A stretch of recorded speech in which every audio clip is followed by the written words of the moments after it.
But one thing's certain, Mr Deputy Speaker, we should not be here. We should not be yet again considering how we deliver for Northern Ireland in this chamber. It should be happening at Stormont. And although we've had consideration of this issue thus far on a light basis during these proceedings, Sinn Féin need to end their boycott of good governance, of democracy, of participation at Stormont and here at Westminster. They refuse to allow the reformation of an executive. They refuse to see a meeting of the Northern Ireland Assembly. They refuse to take their seats in this House. And they have shown no sign that they recognise the concerns of the people of Northern Ireland. They show no sign that they are impacted by the lack of decisions being taken in Northern Ireland. They show no sign that they are concerned about people on ever-increasing waiting lists, on ever-increasing housing lists, concerned about the extension of our mitigation on universal credit and welfare reform that needs to be renewed next year. No sign of concern whatsoever.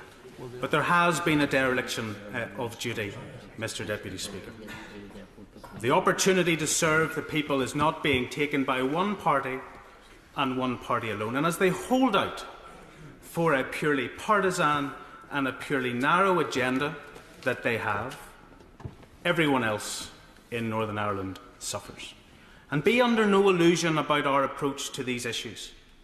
In October of last year, Arlene Foster, our party leader, indicated that she would seek the establishment of the executive immediately, and that if the Assembly created did not deal satisfactorily with the outstanding issues that have been raised as a stumbling block for progress, bring it down again in 6 months. That's right. She said, put me to the test. She said, let us maturely and rationally reflect on the outstanding issues that you have, and you can consider the outstanding issues that we have, and if we can't resolve them, then bring it down. But at least try. And before Arlene Foster sat down from making the speech, that's correct, Sinn Féin had ruled it out. They had ruled out a restoration of the executive, where Brexit could be considered, and where every other public service that of interest to the people of Northern Ireland could be considered. I've spent a considerable part of this speech commenting on the Sinn Féin boycott that exists today, that has existed for the last 18 months, that has frustrated a meeting of the Assembly, the formation of the Executive, or Sinn Féin sitting here in this House. Conor Murphy, if the Honourable Lady wants to answer this question, Conor Murphy has been quite clear about Sinn Féin's position.